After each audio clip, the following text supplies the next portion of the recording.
Hello friends, स्वागत है आप सभी का हमारे YouTube channel exam 2.0 study channel पर। आज के इस वीडियो में हम लोग उत्तर प्रदेश बीएड प्रवेश परीक्षा 2024 के लिए प्रैक्टिस सेट नंबर 18 को कवर करने वाले हैं।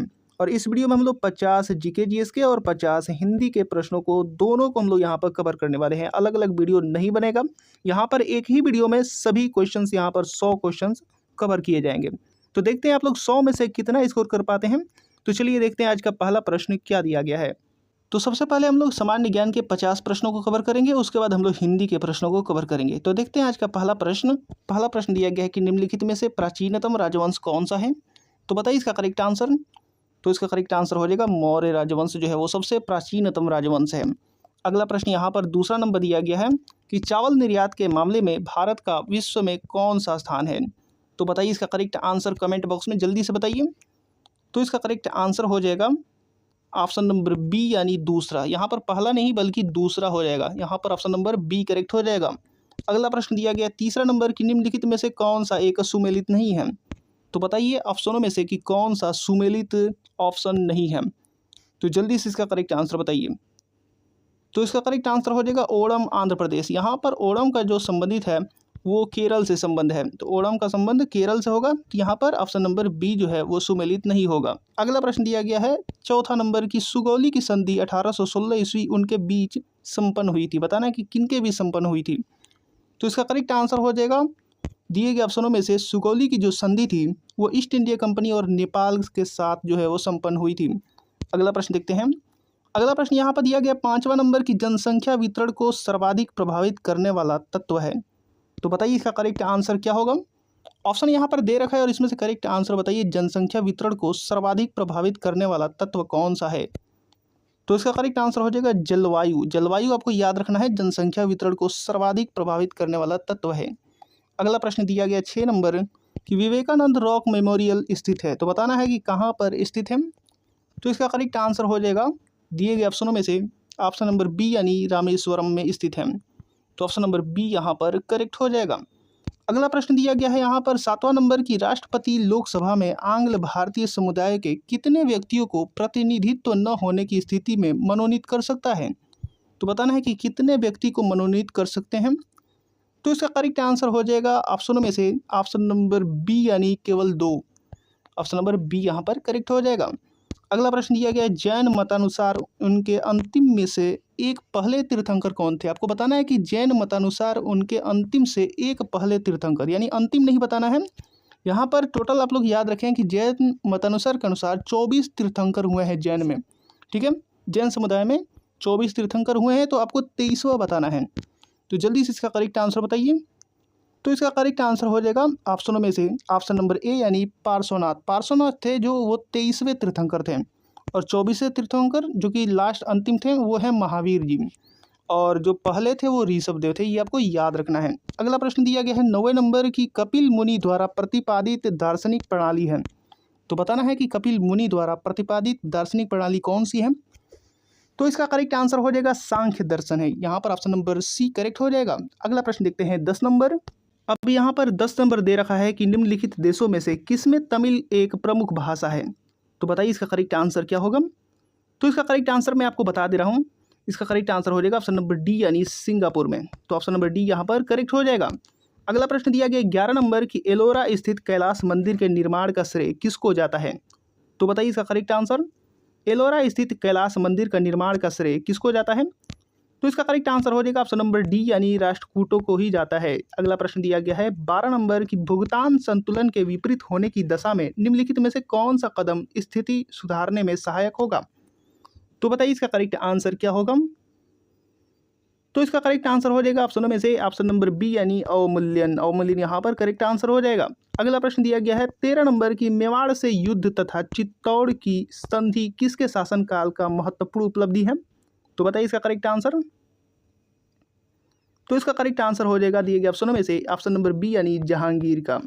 अगला प्रश्न दिया गया 14 नंबर की दांडी यात्रा में गांधी जी ने कितनी दूरी तय करके नमक कानून का विरोध किया था।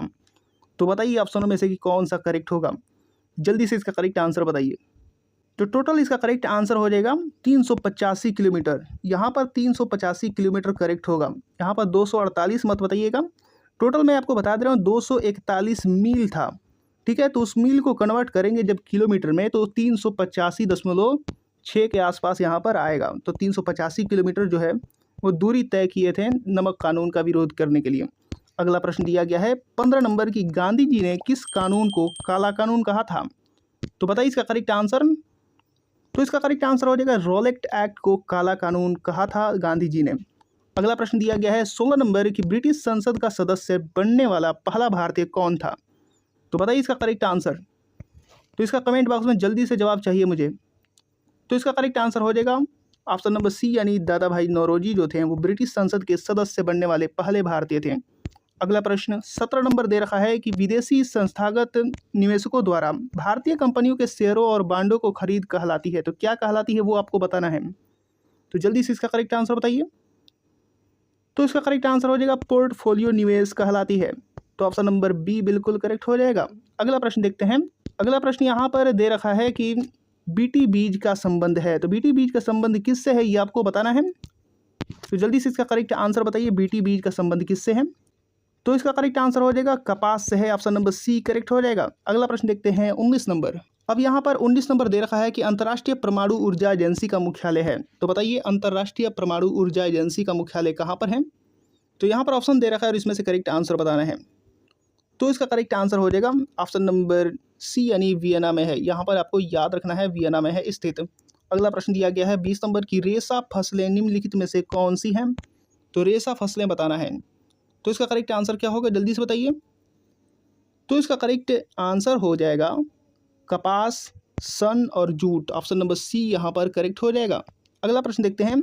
अगला प्रश्न दिया गया कि पवन वेग निम्नलिखित से संबंधित है। तो बताना है कि किससे संबंधित होती हैं। तो यहाँ पर करेक्ट आंसर बताइए, पवन वेग किससे संबंधित है? तो इसका करेक्ट आंसर हो जाएगा दाब प्रवणता से संबंधित है पवन वेग। अगला प्रश्न देखते हैं। अगला प्रश्न दिया गया है यदि आंग्ल भारतीय समुदाय को लोकसभा में पर्याप्त प्रतिनिधित्व प्राप्त न हो तो समुदाय के 2 सदस्यों को नामित किया जा सकता है। तो बताना है कि किसके द्वारा नामित किया जा सकता है। तो जल्दी से इसका करेक्ट आंसर बता दीजिए। तो इसका करेक्ट आंसर हो जाएगा राष्ट्रपति द्वारा नामित किया जा सकता है। अगला प्रश्न देखते हैं। अगला प्रश्न यहाँ पर 23 नंबर दिया गया है। और दोस्तों ये वीडियो आपको पसंद आ रहा है तो इसको लाइक जरूर करते रहिएगा, क्योंकि लाइक करने से यूट्यूब जो है हमारे वीडियो को ज़्यादा प्रमोट करता है। तो आप लोग इतना तो कर सकते हैं, लाइक और शेयर करना बिल्कुल भी मत भूलिएगा, लाइक करके ही जाइएगा। तो 23 नंबर के यहाँ पर उत्तर बताइए। यहाँ पर दिया गया कि भारत के राष्ट्रपति चुनाव के लिए नागरिकों को कितनी आयु पूरी कर लेनी चाहिए। तो बताना है कि भारत के राष्ट्रपति चुनाव के लिए नागरिकों को कितनी आयु पूरी कर लेनी चाहिए। तो इसका आप लोग कमेंट बॉक्स में जवाब देंगे। बहुत ही आसान सवाल है, राष्ट्रपति चुनाव के लिए बताना है कि कितनी आयु पूरी करनी चाहिए। आप लोग कमेंट बॉक्स में इसका जवाब दीजिए। अगला प्रश्न देखते हैं 24 नंबर की, किसने कहा था अच्छा नागरिक अच्छा राज्य बनाता है और बुरा नागरिक बुरा राज्य बनाता है? जल्दी से इसका करेक्ट आंसर बताइए। तो इसका करेक्ट आंसर हो जाएगा अरस्तु ने कहा था। ऑप्शन नंबर सी करेक्ट हो जाएगा। अगला प्रश्न 25 नंबर दिया गया कि संसद सदस्य संसद में अपने सदस्यता गंवा देगा यदि वह सत्रों से निरंतर अनुपस्थित रहे। तो बताना है कि कितने दिनों तक निरंतर अनुपस्थित रहेगा तो वो अपनी सदस्यता गंवा देगा संसद से। तो बताइए इसका करेक्ट आंसर। तो इसका करेक्ट आंसर हो जाएगा दिए गए ऑप्शनों में से 60 दिनों तक, यानी ऑप्शन नंबर बी करेक्ट हो जाएगा। अगला प्रश्न दिया गया है यहाँ पर 26 नंबर की, भारत में अवशिष्ट शक्तियाँ निहित हैं। तो बताना है यहाँ पर अवशिष्ट शक्तियाँ, विशेष यहाँ पर शक्तियाँ किसके पास निहित हैं। तो इसका करेक्ट आंसर हो जाएगा केंद्र सरकार में यहाँ पर निहित हैं। तो ऑप्शन नंबर बी करेक्ट हो जाएगा। अगला प्रश्न दिया गया है 27 नंबर की, बुद्ध को प्रबोध कहाँ प्राप्त हुआ था। तो बताइए इसका करेक्ट आंसर, बुद्ध को प्रबोध कहाँ प्राप्त हुआ था। तो इसका करेक्ट आंसर हो जाएगा ऑप्शन नंबर बी, यानी बोध गया में प्राप्त हुआ था। अगला प्रश्न 28 नंबर दिया गया कि प्रथम गैर कांग्रेसी प्रधानमंत्री कौन बने थे। तो इसका करेक्ट आंसर जल्दी से बताइए। तो प्रथम गैर कांग्रेसी प्रधानमंत्री बने थे वो मोरारजी देसाई जी थे। तो यानी ऑप्शन नंबर बी नहीं, यहाँ पर डी करेक्ट हो जाएगा। अगला प्रश्न दिया गया 29 नंबर की, संसदीय शासन प्रणाली में वास्तविक कार्यपालिका शक्ति किसके पास होती है। तो बताइए इसका करेक्ट आंसर। तो इसका करेक्ट आंसर हो जाएगा ऑप्शन नंबर बी, यानी प्रधानमंत्री के पास होती है। अगला प्रश्न देखते हैं तब तक 30 नंबर की, उच्चतम न्यायालय के न्यायाधीशों की सेवानिवृत्ति की आयु है। तो बताना है इसका करेक्ट आंसर, सेवानिवृत्ति की आयु कितनी है। तो इसका करेक्ट आंसर क्या होगा। तो इसका करेक्ट आंसर हो जाएगा 30 नंबर का 65 वर्ष, यानी यहाँ पर ऑप्शन नंबर ए करेक्ट हो जाएगा। ये आपको याद रखना है। अगला प्रश्न दिया गया 31 नंबर की, भारतीय संविधान में राज्य के नीति निर्देशक सिद्धांत को किस मुख्य कारण से सम्मिलित किया गया है। तो बताइए ऑप्शनों में से कौन सा करेक्ट होगा। भारतीय संविधान में राज्य के नीति निर्देशक सिद्धांत यानी डीपीएसपी को किस मुख्य कारण से सम्मिलित किया गया है? तो इसका करेक्ट आंसर हो जाएगा कल्याणकारी राज्य की स्थापना के लिए। अगला प्रश्न यहाँ पर 32 नंबर दिया गया है कि किस सिख गुरु ने हरमंदिर साहिब यानी स्वर्ण मंदिर की स्थापना की थी? हरमंदिर साहिब भी कहा जाता है स्वर्ण मंदिर को, तो ये आप लोग याद रखना है। तो किन्होंने स्थापना की थी ये आपको बताना है।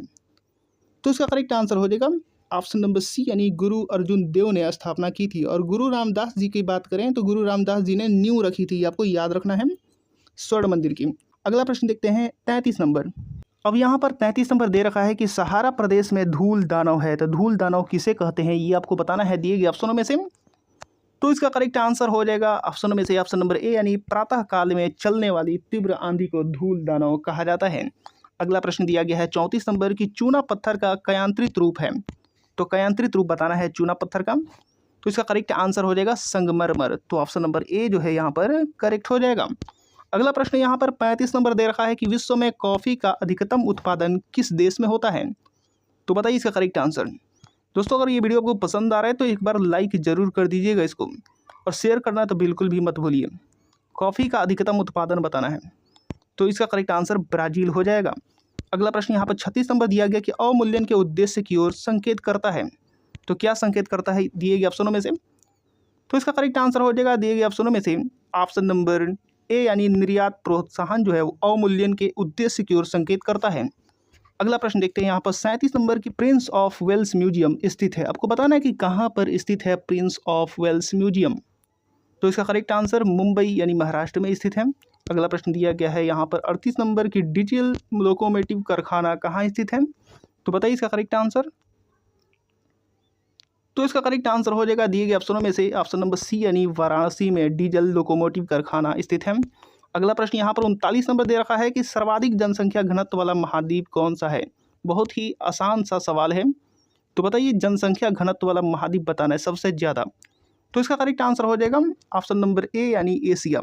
एशिया यहाँ पर करेक्ट आंसर हो जाएगा। उसके बाद यूरोप आता है और सबसे लास्ट में कौन आता है? तो ऑस्ट्रेलिया आता है। तो सबसे कम जनसंख्या घनत्व वाला महाद्वीप ऑस्ट्रेलिया हो जाएगा, ये आपको याद रखना है। इसका उत्तर आप लोग एशिया देंगे।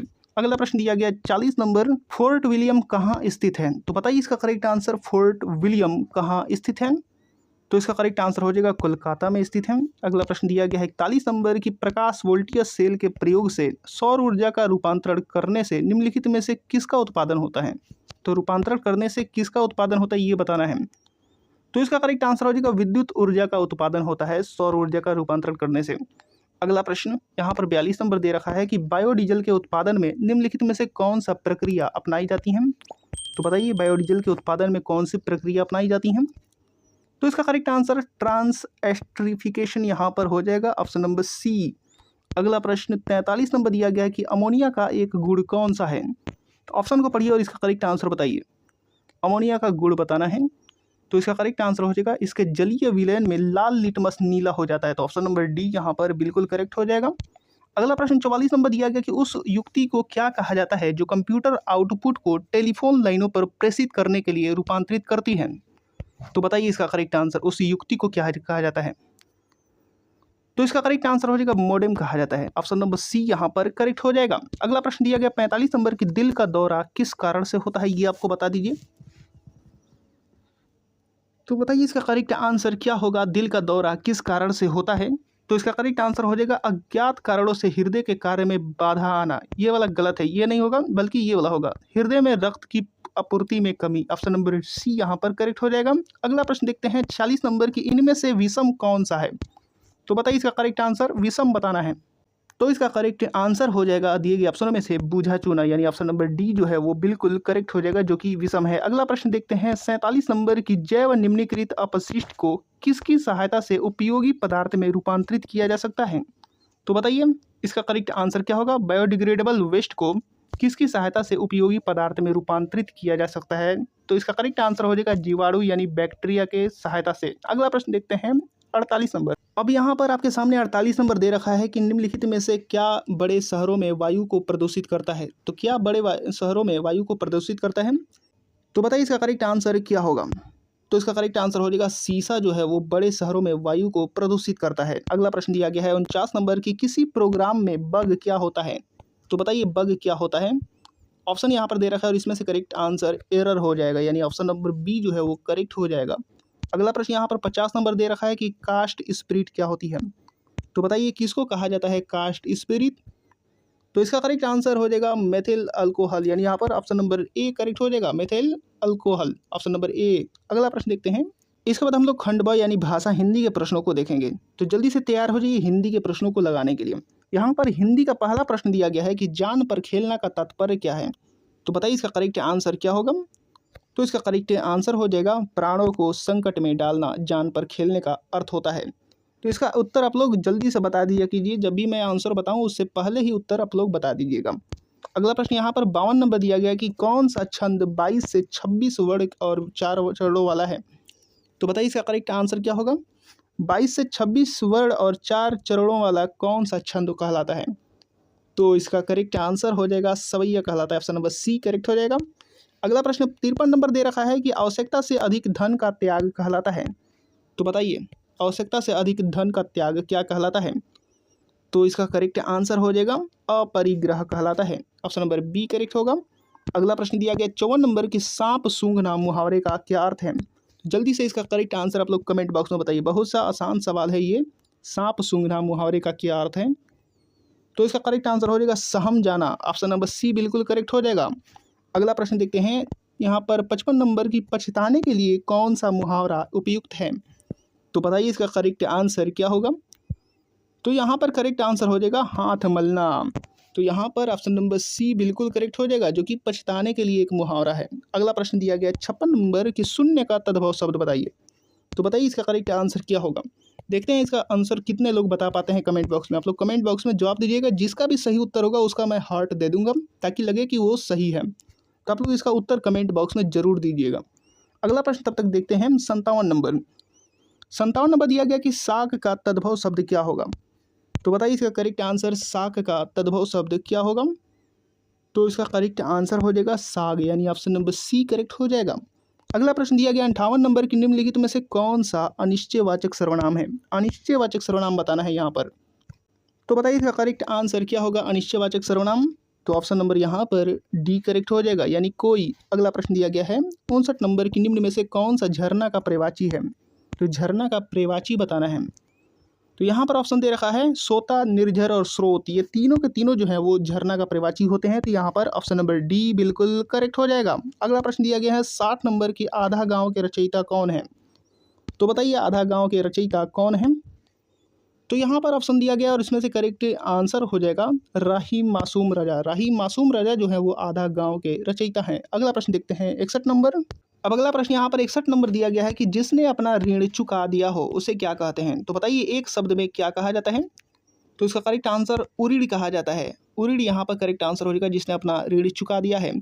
अगला प्रश्न दिया गया है 62 नंबर की स्तुति का विलोम क्या होता है। तो बताइए इसका करेक्ट आंसर क्या होगा। ये आपको यूपी पुलिस का जो एग्जाम हुआ है 2024 में, उसमें ये पूछा गया प्रश्न है, स्तुति का विलोम। तो बताइए इसका करेक्ट आंसर। तो इसका करेक्ट आंसर हो जाएगा निंदा करना, यानी ऑप्शन नंबर ए करेक्ट हो जाएगा। अगला प्रश्न दिया गया है अगुवाई में कौन सा प्रत्यय है। तो प्रत्यय बताना है अगुवाई में कौन सा है। तो इसका करेक्ट आंसर हो जाएगा ऑप्शन नंबर सी, यानी आई। आई जो है वो प्रत्यय है अगुवाई में। अगला प्रश्न दिया गया है भव धन उक किसकी संधि है।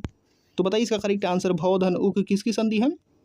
तो यहाँ पर करेक्ट आंसर जो हो जाएगा, यहाँ पर ऑप्शन नंबर ए नहीं बल्कि बी होगा, यानी भावुक। यहाँ पर भोवक नहीं बल्कि भावुक होता है, जो संधि यहाँ पर बनेगा भव धन उक का, वो भावुक हो जाएगा। अगला प्रश्न देखते हैं 65 नंबर।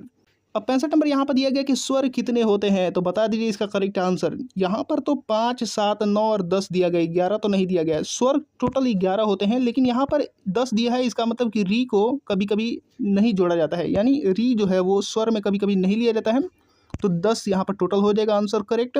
और अगर री को ले लिया जाए तो उसको 11 कहलाते हैं। अगला प्रश्न दिया गया है 66 नंबर की संतोष का विलोम क्या होगा। तो बताइए इसका करेक्ट आंसर संतोष का विलोम क्या होगा। तो इसका करेक्ट आंसर हो जाएगा असंतोष, यहाँ पर हो जाएगा संतोष का विलोम। अगला प्रश्न दिया गया है 67 नंबर। अब यहाँ पर 67 नंबर दे रखा है कि विद्वान किसका पर्यायवाची है। तो बताइए इसका करेक्ट आंसर। यहाँ पर आप लोग करेक्ट आंसर बताइए, विद्वान किसका पर्यायवाची है। बहुत से लोग इसका करेक्ट आंसर नहीं बता पाएंगे, मैं जानता हूँ। तो इसका करेक्ट आंसर जिसको भी पता है कमेंट बॉक्स में जरूर दीजिएगा। तो इसका करेक्ट आंसर मैं आपको बता दे रहा हूँ, इसका करेक्ट आंसर हो जाएगा कोविद। कोविद होता है ऑप्शन नंबर ए यहाँ पर करेक्ट हो जाएगा। कोविद जो है यहाँ पर विद्वान का पर्यायवाची होता है। अगला प्रश्न दिया गया है 68 नंबर की निम्न में से कौन सा हिरण का पर्यायवाची है? तो बताइए हिरण का पर्यायवाची कौन सा है? तो यहाँ पर करेक्ट आंसर हो जाएगा हरिण, कुरंग और सारंग, यानी ये तीनों के तीनों जो है वो पर्यायवाची है। तो यहाँ पर ऑप्शन नंबर डी करेक्ट हो जाएगा। अगला प्रश्न दिया गया 69 नंबर की पंचरत्न का समास विग्रह क्या है? समास विग्रह बताना है पंचरत्न का। तो बताइए इसका करेक्ट आंसर। तो इसका करेक्ट आंसर हो जाएगा ऑप्शन नंबर बी, यानी 5 रत्नों का समूह कहलाता है। ऑप्शन नंबर बी बिल्कुल करेक्ट हो जाएगा। अगला प्रश्न दिया गया 70 नंबर की जिस पर विजय पाना कठिन हो का क्या अर्थ होता है? तो बताइए जिस पर विजय पाना कठिन हो उसका क्या अर्थ होता है? तो उसको दुर्जय कहते हैं। ऑप्शन नंबर बी बिल्कुल करेक्ट हो जाएगा। अगला प्रश्न दिया गया 71 नंबर की पर आंखें नहीं भरी काव्य संग्रह के रचयिता कौन है? तो बताइए इसका करेक्ट आंसर, पर आंखें नहीं भरी काव्य संग्रह के रचयिता कौन है? तो इसका करेक्ट आंसर हो जाएगा शिव मंगल सिंह सुमन जी, यानी ऑप्शन नंबर बिल्कुल डी करेक्ट हो जाएगा। अगला प्रश्न देखते हैं 72 नंबर की चोर की दाढ़ी में तिनका किसका अर्थ में प्रयोग होता है? बताइए इसका करेक्ट आंसर, किस अर्थ में प्रयोग होता है चोर की दाढ़ी में तिनका? ये मुहावरा का अर्थ क्या होता है? तो यहाँ पर करेक्ट आंसर हो जाएगा ऑप्शन नंबर बी, यानी अपराधी व्यक्ति सदैव सशंकित रहता है। तो ऑप्शन नंबर बी करेक्ट हो जाएगा। अगला प्रश्न दिया गया है 73 नंबर की निम्न में से कौन सा वाक्य शुद्ध है? तो कौन सा वाक्य शुद्ध है वो बताना है। तो यहाँ पर ऑप्शन दे रखा है और इसमें से करेक्ट आंसर पढ़ करके बताइए। तो इसका करेक्ट आंसर हो जाएगा राम और सीता वन को गए, यानी ऑप्शन नंबर सी करेक्ट होगा। अगला प्रश्न 74 नंबर दिया गया है कि मीत का तत्सम बताइए। यहाँ पर तत्सम शब्द बताना है मीत का। तो यहाँ पर करेक्ट आंसर हो जाएगा मित्र। मित्र होता है तत्सम शब्द। अगला प्रश्न दिया गया है यहाँ पर 75 नंबर की परिणाम में कौन सा उपसर्ग प्रयुक्त है? तो बताइए परिणाम में कौन सा उपसर्ग प्रयुक्त है? उपसर्ग का मतलब होता है कि शब्द के पहले जो लगा है उसको हम लोग उपसर्ग कहते हैं। तो बताइए इसका करेक्ट आंसर। तो इसका करेक्ट आंसर हो जाएगा परी। यहाँ पर परी करेक्ट हो जाएगा। ऑप्शन नंबर बी बिल्कुल करेक्ट। अगला प्रश्न दिया गया 76 नंबर की महाधन उत्सव में किसका संधि विच्छेद होगा? यहाँ पर महाधन उत्सव किसका संधि विच्छेद है ये बताना है। तो इसका करेक्ट आंसर हो जाएगा महोत्सव का यहाँ पर संधि विच्छेद है महाधन उत्सव। अगला प्रश्न दिया गया है 77 नंबर की निम्न में से कौन एक प्रेमचंद की कहानी नहीं है? तो बताइए कौन एक प्रेमचंद की कहानी इसमें से नहीं है? तो यहाँ पर करेक्ट आंसर मैं आपको बता दे रहा हूँ, बड़े भाई की साहब, पूस की रात, ठाकुर की कुआं, ये सब प्रेमचंद की कहानी है। जबकि चीफ की दावत जो है ये प्रेमचंद जी की कहानी नहीं है। तो ये किसकी कहानी है ये बता दीजिए। तो इसकी कहानी है भीष्म साहनी की। चीफ की दावत किसकी है? तो भीष्म साहनी की। अगला प्रश्न देखते हैं। अगला प्रश्न यहाँ पर दिया गया कि वह तोड़ती पत्थर कविता किस कवि की कृति है? तो बताइए इसका करेक्ट आंसर। वह तोड़ती पत्थर कविता किस कवि की कृति है? तो इसका करेक्ट आंसर हो जाएगा दिए गए ऑप्शनों में से ऑप्शन नंबर सी, यानी सूर्यकांत त्रिपाठी निराला जी की। अगला प्रश्न देखते हैं 79 नंबर की अकाल और उसके बाद कविता किसकी कवि की रचना है? तो बताइए इसका करेक्ट आंसर। अकाल और उसके बाद कविता किस कवि की रचना है? तो इसका करेक्ट आंसर हो जाएगा नागार्जुन की है। ऑप्शन नंबर ए बिल्कुल करेक्ट हो जाएगा। अगला प्रश्न हम देखते हैं 80 नंबर की निम्न में कौन एक प्रेमचंद की रचना है? तो प्रेमचंद की बताना है मुंशी प्रेमचंद की रचना कौन सी है? तो इसका करेक्ट आंसर हो जाएगा दिए गए ऑप्शनों में से ऑप्शन नंबर डी, यानी निर्मला। निर्मला जो है यहाँ पर मुंशी प्रेमचंद की रचना है। अगला प्रश्न दिया गया है 81 नंबर की निम्न में कौन सी रचना जयशंकर प्रसाद की नहीं है? तो बताइए इसका करेक्ट आंसर। तो इसका करेक्ट आंसर हो जाएगा ऑप्शन नंबर डी, यानी परख। परख जो है वो जयशंकर प्रसाद की नहीं है। तो यहाँ पर ऑप्शन नंबर डी बिल्कुल करेक्ट हो जाएगा। बाकी ये सभी कंकाल, तितली, आकाशदीप जो है वो जयशंकर प्रसाद की रचना है। अगला प्रश्न देखते हैं। इसके बाद अगला प्रश्न यहाँ पर 82 नंबर दिया गया कि किसने हिंदी साहित्य इतिहास की प्रतिनिधि रचना नहीं की? तो ऑप्शन यहाँ पर दे रखा है और इसमें से करेक्ट आंसर बताइए। तो इसका करेक्ट आंसर हो जाएगा ऑप्शन नंबर डी, यानी जयशंकर प्रसाद। अगला प्रश्न देखते हैं यहाँ पर 83 नंबर की प्रकृति का सुकुमार कवि किसको कहा जाता है? तो बताइए इसका करेक्ट आंसर। प्रकृति का सुकुमार कवि किसको कहा जाता है? तो इसका करेक्ट आंसर हो जाएगा दिए गए ऑप्शनों में से ऑप्शन नंबर बी, यानी सुमित्रानंद पंत जी को कहा जाता है। ऑप्शन नंबर बी यहाँ पर बिल्कुल करेक्ट हो जाएगा। अगला प्रश्न देखते हैं 84 नंबर। अब यहाँ पर 84 नंबर दिया गया है कि सिंहावलोकन किसकी कृति है? तो बताइए सिंहावलोकन किसकी कृति है? तो इसका करेक्ट आंसर हो जाएगा ऑप्शनों में से ऑप्शन नंबर ए, यानी यशपाल जी की कृति है। अगला प्रश्न यहाँ पर दिया गया है, पंक्ति दी गई है, रचना यहाँ पर कि सब प्राची पश्चिम भू नभ अपार पूछ रहे हैं दिक दिगंत वीरों का कैसा हो वसंत, किसकी रचना का अंश है? तो बताइए इसका करेक्ट आंसर। तो इसका करेक्ट आंसर हो जाएगा ऑप्शनों में से ऑप्शन नंबर सी यानी सुभद्रा कुमारी चौहान जी की है। अगला प्रश्न यहाँ पर 86 नंबर दिया गया कि कस्तूरी कुंडली बसे किस समकालीन महिला रचनाकार की कृति है। तो बताइए इसका करेक्ट आंसर। तो इसका करेक्ट आंसर हो जाएगा मैत्री पुष्पा जी की है। तो ऑप्शन नंबर यहाँ पर सी करेक्ट हो जाएगा। अगला प्रश्न दिया गया है 87 नंबर की साहित्य अकादमी पुरस्कार प्रत्येक वर्ष कितने भारतीय भाषाओं की रचना को प्रदान किया जाता है। तो बताइए इसका करेक्ट आंसर क्या होगा। तो इसका करेक्ट आंसर हो जाएगा ऑप्शन नंबर बी यानी 22। टोटल 22 को दिया जाता है, 22 भाषाओं की रचना को प्रदान किया जाता है साहित्य अकादमी पुरस्कार। अगला प्रश्न दिया गया है 88 नंबर में कौन दलित विमर्श का रचनाकार नहीं है। तो इसका करेक्ट आंसर बताइए। तो इसका करेक्ट आंसर हो जाएगा दिए गए ऑप्शनों में से नामवर सिंह, जो कि दलित विमर्श का रचनाकार नहीं है। बाकी ये तीनों जो है वो दलित विमर्श की रचनाकार हैं। अगला प्रश्न देखते हैं 89 नंबर की हिंदी साहित्य उद्भव और विकास किसकी रचना है। तो बताइए इसका करेक्ट आंसर क्या होगा। तो इसका करेक्ट आंसर हो जाएगा ऑप्शन नंबर बी यानी हजारी प्रसाद द्विवेदी जी की रचना है। अगला प्रश्न यहाँ पर 90 नंबर दे रखा है कि निम्न में से कौन सा शब्द वर्तनी की दृष्टि से शुद्ध है। तो बताइए इसका करेक्ट आंसर क्या होगा।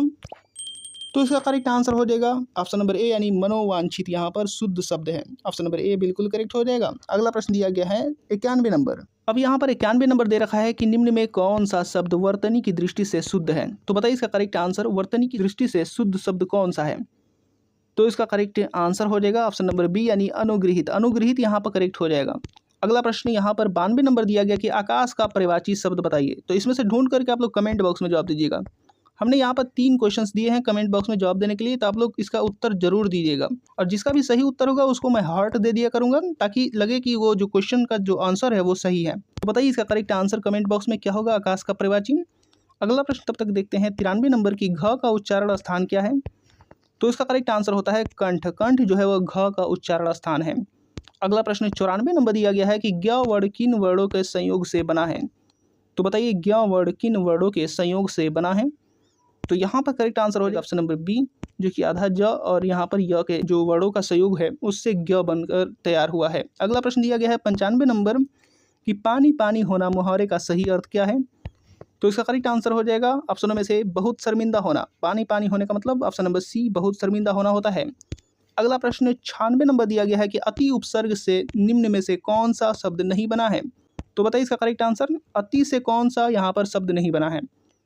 तो इसका करेक्ट आंसर हो जाएगा यहाँ पर अधीन। अधीन जो है वो अति शब्द से नहीं बना है। अत्युक्ति, अतिरिक्त और अतिशय में अति उपसर्ग जुड़ा हुआ है, ये आपको याद रखना है। तो इसका correct answer option number D बिल्कुल करेक्ट होगा। अगला प्रश्न दिया गया 97 नंबर जो विज्ञान जानता है के लिए एक शब्द क्या होगा।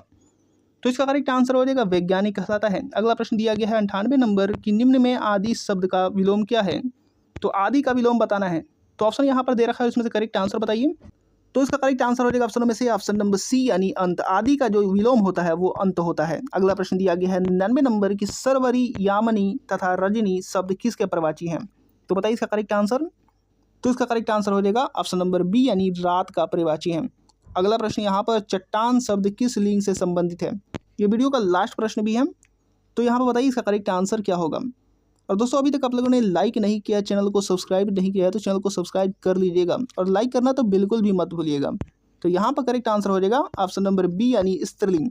स्त्रीलिंग करेक्ट हो जाएगा। चट्टान शब्द का जो लिंग है वो स्त्रीलिंग हो जाएगा। तो उम्मीद करता हूँ कि वीडियो आपको पसंद आया होगा और इसी तरीके के और नए प्रैक्टिस सेट लगाने के लिए हमारे साथ जुड़े रहिएगा। तो मिलते हैं अगले वीडियो में, तब तक के लिए धन्यवाद।